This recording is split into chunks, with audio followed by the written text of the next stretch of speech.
Yes, kembali lagi di Markas Podcast. Bung Adi, Oke, sekarang kita akan melakukan program naturalisasi kan dari zamannya Sintayong.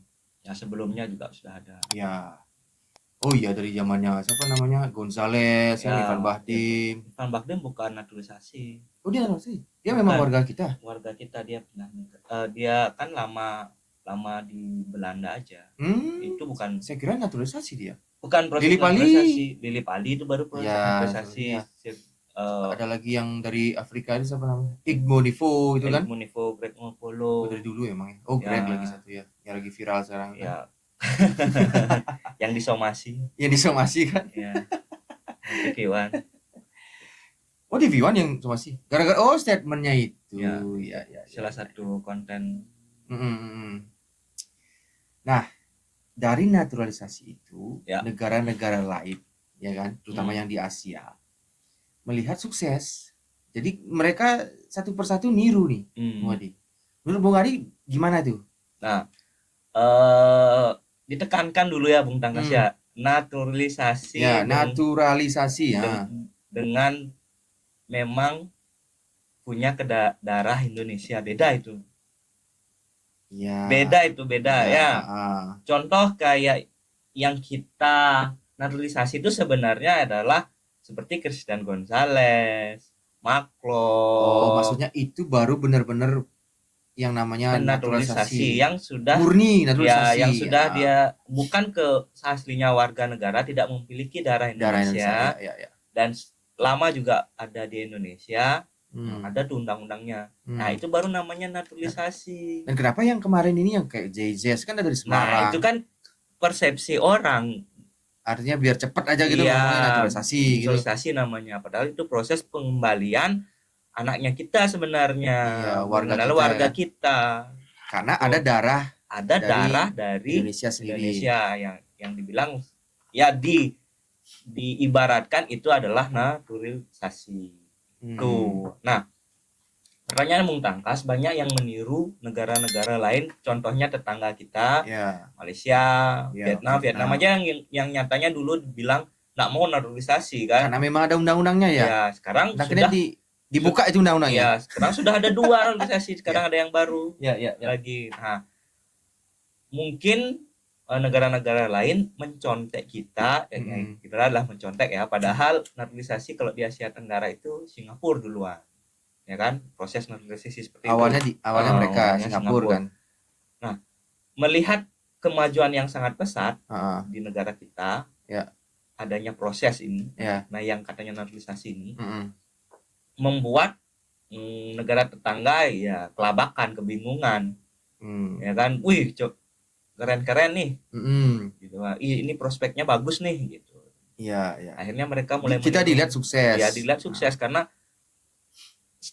sangat signifikan kita proyeknya meningkat, proyek ini kan bilang lah proyek kan, proyeknya Pak Erick Thohir kan signifikan sampai kita ada di peringkat sekarang. Rank FIFA pun kita meningkat jauh dari 170 di masa kelamnya kita sekarang dulu. 123. Ya. Nah, itu. Dan negara-negara yang lain juga di Asia seperti ada India gitu yang dulunya nggak mau naturalisasi padahal penduduknya juga banyak kan. Penduduknya India kan banyak kan. Dia kan nomor 2 kan. Ya nomor 2 di dunia kan. Setelah Cina, India baru kita. Nah, benar. Maka dari itu dia melakukan proses yang hampir sama dengan kita, yaitu naturalisasi untuk mempercepat kemajuan dari sepak bolanya. Ya. Tuh. Bagus sebenarnya. Ya, ada memang namanya sebuah proyek gitu, namanya sebuah kegiatan atau apa usaha pasti memiliki keuntungan dan kerugian. Oke, yang pertama kali sebenarnya kan bukan kita nih, pertama kali bukan kita. Ya. Di mana nih kan? di Asia Tenggara ya khususnya ya. Di Asia Tenggara kan. Singapura kan yang paling pertama. Setelah itu mungkin Filipina kan sempat kan? Ya, Filipina ya kan. Artinya dia yang mengawali kan? Ya, mengawali. Karena mereka memang itu tujuannya adalah mempercepat proses sepak bolanya mereka agar tidak ketinggalan. Ya, cuman tingkat keberhasilannya kalau dibandingkan dengan kita sekarang kan kita yang lebih jauh kan. Kita lebih sukses gitu lah ya, bilangnya kan. Sukses dibilang. Itu menurut saya ya, itu karena mungkin dia menaturalisasi, tapi pemain itu berada di lokal di liga lokalnya. Di ligalanya sendiri. Ya, beda dengan kita kan. Ya kalau kita kan nyari langsung ke Eropa. Nyari ke Eropa. Makanya ada Jay Inces yang langsung di klubnya di Venezia, ya kan? Ada lagi siapa lagi, Tom Haye yang sekarang ada di Almere City. Ya. Yang lucunya kan Malaysia ngikut-ngikut kita, ngaku-ngakuin darah keturunannya. Sempat memang dia. Malaysia kan karena saking paniknya mungkin Bung Tangkas. Malaysia banyak loh sekarang. Ya, Malaysia banyak. Ya walaupun kita masih banyak, cuman dia kategorinya sudah lumayan dia. Banyak dia, tapi ya gitu. Liga lokal kualitasnya juga liga lokal dan nggak segridnya kita. Karena apa Bung Adi? Selain dia main di liga lokal, dari segi umur udah afkir semua itu. Ya. Udah afkir semua itu, 30-an lah kan. 30-an ke atas. Dia juga pingin seperti kita nyari di tempat. Ya. Dia artinya di Eropa. Tapi kita signifikannya ini Bung Tangkas tidak lepas dari bagaimana kemajuannya kita juga. Artinya kita kan nyarinya nggak langsung blok semua satu-satu karena adanya proses, kita naik terus. Nah maka dari itu kayak siapa Ole Romani kayak gitu kan mau akhirnya dia gabung karena melihat kemajuannya kita. Nah contoh lah Emilio Dioro, padahal itu emang asli Lombok kan. Iya, asli Lombok, asli keturunan kita kan, asli Indonesia kan. Awalnya nantang, nggak mau, masuk dulu Piala Dunia baru mau kan gitu kata bapaknya kan. Akhirnya setelah menunjukkan bukti bahwa kita ada peningkatan baru mau. Dan keseriusan ya kan? Kalau negara lain harus ningkatin dulu baru pasti mau. Karena mereka dengan masuknya ke Piala Dunia akan mempermudah mereka untuk market value-nya mereka naik, mempermudah mencari klub-klub yang bagus-bagus lah dibilang. Iya, kita lagi berbicara di Malaysia. Itu sebenarnya dulu, kalau kita kan jelas kenapa kita ke Belanda, karena dulu kita sempat dijajah Belanda, ya kan. Jadi ya ruang lingkupnya di situ lah. Jadi alur apa namanya di garis lurusnya itu ke Belanda ya kan, karena sempat di sini lama. Malaysia sebenarnya punya nggak dia kayak dia kan dulu dijajah Inggris kan, Malaysia jajah Inggris. Sebenarnya dia kan banyak ada ya, sama lah kalau kita miripkan ke kita kalau kan? di flashbackin kayak gitu ya, kalau dipandangin pasti itu, ada aja pasti. Ya ada aja, tapi makanya pertanyaannya mau nggak? Nah itu karena harus ningkatin dulu prestasinya dulu. Maksudnya mau nggak keturunan Malaysia yang ada di Inggris itu jadi warga negara Malaysia sendiri kan? Ya, tapi Malaysia itu juga ada dijajah Belanda juga ada kan, masuk wilayah Kalimantan itu kan ada. Iya sih, tapi kan nggak seberapa. Kita baru full dijajah Belanda. Ya, kita full dijajah Belanda. Sekarang dengar Inggris, India. Ya, India sudah kontak-kontakan ke kita juga, sudah komunikasi dengan pihak kita di sini, artinya belajar lah kan. Mereka belajar. Nah, nggak tahu India siapa yang jajah dulu? Itu pasti kan dari penjajahan dulu sebenarnya kan. Tapi juga ada yang kayak imigran kan pasti ada. Ada sih, cuman ya namanya, maksudnya imigrannya dari India keluar maksudnya. Ya. Kan ada juga. Ya tapi nggak jauh-jauh juga kan, paling sekitar itu aja. Ya. Kalau misalnya imigran ke, ya mungkin ada aja tapi ada aja pasti. Nominalnya sedikit lah. Terus Thailand kayaknya kukuh tidak ya? Tidak. Nggak tahu juga ya. Apa sudah ada ya? Thailand? Belum ada kan? Kalau Thailand masih kukuh dia karena memang dia merasa mampu karena manajemen dari federasinya dia bagus juga ya. Iya. Tinggal dia meningkatkan sebenarnya dia liganya mungkin. Ya bukan meningkatkan liganya, meningkatkan pemainnya dia juga. Ya artinya pemain yang di liganya. Ya, apalagi pemain-pemainnya itu duluan mereka yang jam terbang klub, bukan duluan ya, lebih banyak mereka keluar. Ya kan, tapi memang keluarnya di Eropa ya seperti negara-negara yang liganya belum terkenal. Iya. Yang ke Jepang juga udah ada. Jadi hampir mirip lah sama kita, udah keluar pemain-pemain lokalnya dia. Iya. Apalagi liganya dia kan liganya lebih bagus. Kalau negara ASEAN yang lain kayaknya pemikirannya belum ke sana. Kayak misalkan Myanmar, Filipina sekarang gimana sebenarnya? Filipina sebenarnya dia masih karena memang mungkin Filipina kan Inggris juga kemarin. Iya, karena mungkin dari rank FIFA mungkin belum ada kemajuan di tingkat Asia Tenggara aja belum. Masih ya dibilang lah masih kuda hitam gitu, masih di situ. Jadi untuk minat pemainnya yang paling pemain yang sudah lama di Filipina yang dinaturalisasi. Untuk yang di luar-luar ada sih beberapa dulu yang kemarin main di Liga Inggris, kipernya juga dari Fulham dulu kan pernah. Iya. Kan sekarang mau masih juga masih belum ya. Kiper kan lebih panjang umurnya jadi pemain kan. Itu kan Filipina sebenarnya yang duluan yang lebih ibaratnya kalau bilang naturalisasi ya Filipina itu lebih bagus dulu naturalisasi. Dulu ada namanya yang bersaudara itu saya lupa. Yang husband gitu. Itu yang bersaudara kan itu bersaudara kan. Iya, itu kan main di Liga Inggris dulu. Iya. Sebenarnya yang pertama itu Filipina ya. Yang lebih menonjol bagus naturalisasinya Filipina, terus Singapura. Ya, Singapura karena memang dia imigrannya dia banyak. Terus yang lainnya kayak Brunei kayak memang dia tidak fokus di bola kayak. Ya, karena masih konflik lah liganya, dia juga masih konflik. Brunei? Ya, Brunei. Konflik ya? Ya, masih kemarin. Singapura katanya konflik juga. Ada sesuatu gitu. Ya, saya belum dengar Singapura ya. Kalau Brunei dulu ya Brunei ada konflik, makanya dia stuck, dia tidak mengikuti kompetisi-kompetisi. Oh iya. Ya, makanya rank FIFA-nya jauh turun di bawah. Terus sekarang lagi mencoba untuk bangkit. Iya. Negara-negara kuat di Asia seperti misalnya Jepang, ada tuh satu kan kipernya kan. Banyak kalau Jepang ada. Banyak Jepang ya? Iya, kipernya aja ada 2 kemarin. 2 naturalisasi? Iya, 2 naturalisasi. Tapi seperti kita kan, artinya memang ada darah Indonesianya kan? Iya, ada darah Indonesianya. Di Eropa pun sebenarnya kalau tim Belanda coba. Ya, kan kalau Eropa kan memang udah nyata, udah banyak. Karena kita ngelihat kan di Eropa itu gimana ya, nggak kelihatan naturalisasinya dia karena mukanya sama-sama segitu aja kan. Segitu. Habis itu penduduknya mereka memang membaur gitu kan, banyak imigran juga kan. Kayak Belanda kan ternyata banyak dari Suriname kan. Ya, ulawannya kita nanti kalau kita ke round 4 Uni Emirat Arab tuh banyak yang naturalisasi. Brasil lagi banyak. Asal saya tahu tuh. Brasil Qatar ada banyak. 3 tuh. Ya, Brasil banyak sekali tuh di Uni Emirat Arab. Mendes tuh saya ingat tuh dari Qatar tuh. Dia pernah main di Marseille, Prancis. Cuman sama ya Bung Adi. Calon peserta round 4 nanti menjadi lawan Indonesia itu naturalisasinya semuanya itu di liga lokalnya masing-masing. Nggak ada yang di luar. Yang main di Marseille pun sekarang mainnya di Qatar dia mainnya. Walaupun kayak gitu kan dia pernah bermain di Eropa. Ya pernah. Itu ya dari segi pengalaman ya. Ya, dia pernah main di Eropa.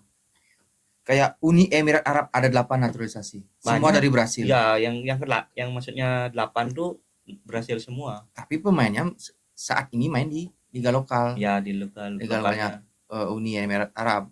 Tapi kualitas negeri Samba kan kita bagus-bagus.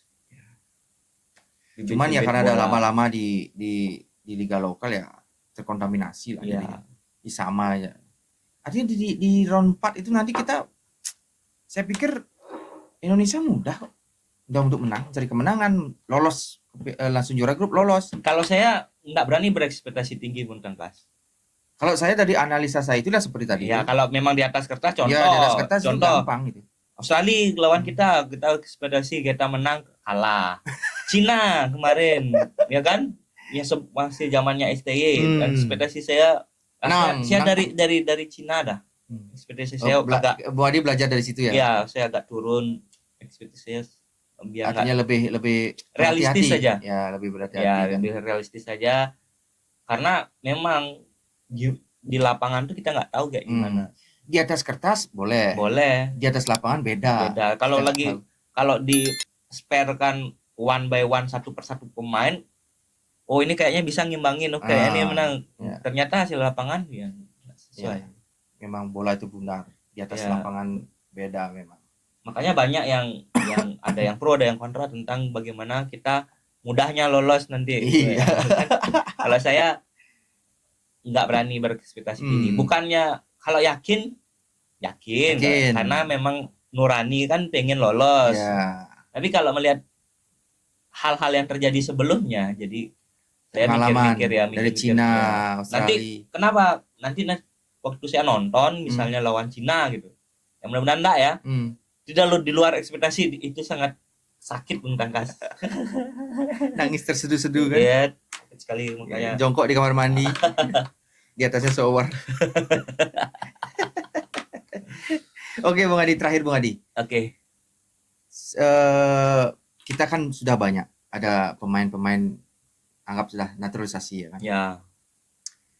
Dan sudah dinyatakan berhasil oleh negara-negara lain, ya kan. Bahkan banyak media yang akhirnya menyorot kita juga kan. Ya, benar.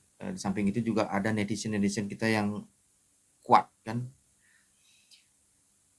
Perlukah lagi kita menambah pemain naturalisasi? Nah, ini menarik nih pertanyaannya. Perlukah itu, Bung Adi? Perlu tidak perlunya kita melihat kondisi sekarang. Nah, kalau di situasi sekarang, kalau saya masih perlu.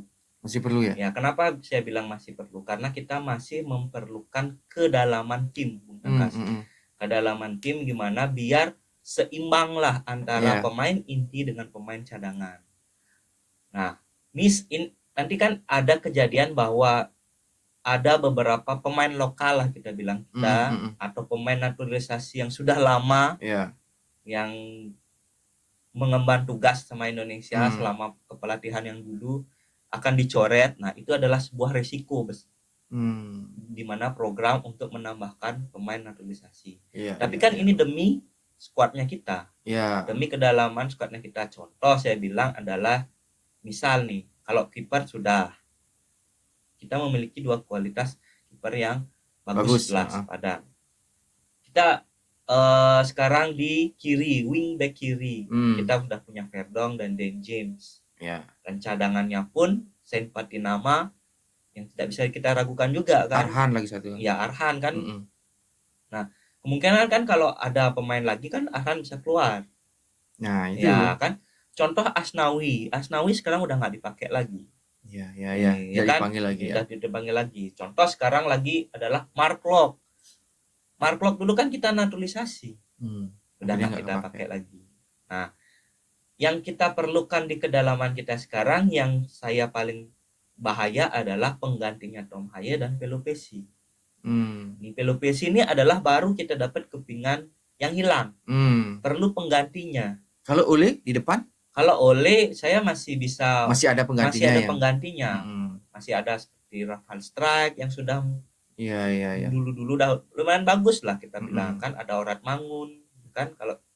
Kalau striker murni baru kita, nah ini kedalaman strike ini kan saya bilang kedalaman banget. Kalau kita benar-benar mau striker murni mentok, striker yang bagus gitu, memang striker nomor 9, ya memang stoknya kita nggak ada di pabrikannya, kita nggak ada di Nederland, kita nggak ada di Belanda. Di Belanda pun susah nyari. Nah itu kalau sekarang saya mau ke lini tengah yang saya sangat krusial, perlu kedalaman. Ya, karena di situ gininya kan, bakal serangan, apalagi atau bertahan. Nah, kalau kita bicara kan ada Ivan Jenner. Nah, Ivan Jenner ini pengganti Tom Haye yang masih pengalamannya belum luas lah saya bilang. Perlu, kalau kita dari segi harus ketinggalan, mengejar poin gitu kan, menambah keunggulan.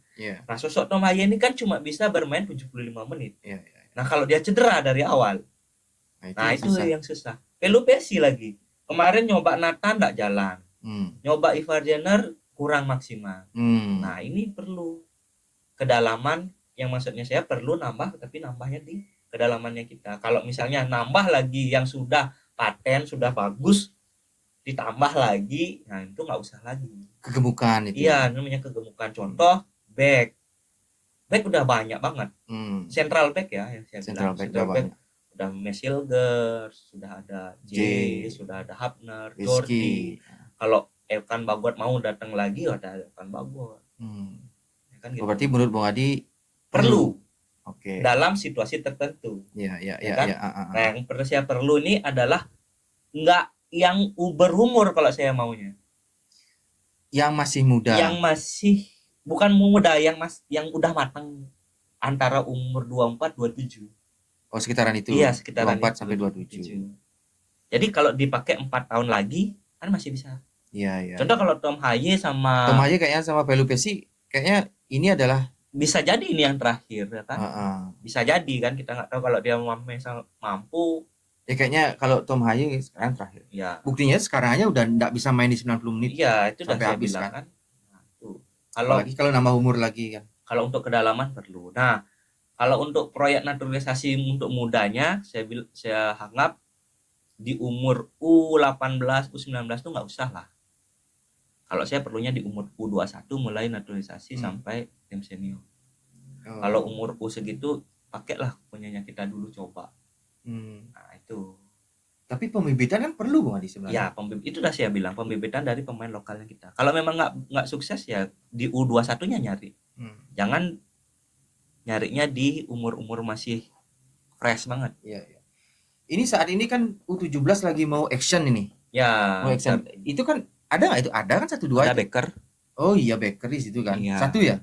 Ada Becker aja kalau. Becker aja kalau ya, 17-nya. 17. Ya cukup lah, atau mungkin nama lagi 1 oke lah kan, enggak masalah. Itu jangan dibanyakin di situ, jangan digemukin di usia itu. Oke, berarti Bung Adi setuju dengan penambahan lagi kan? Penambahan dengan tanda kutipnya itu. Iya. Ya. Miliano? Jonathan? Ya perlu, kalau mau dia ya perlu. Karena masih masih perlu kedalaman di squadnya itu. Di apa namanya di penyerangan ya. Penyerangan. Artinya masih di situ masih. Dia kan bisa di tengah. Bisa ya. Posisinya hampir sama kayak Marcelino dan Rafael Stark. Marcelino lah saya bilang. Free roll.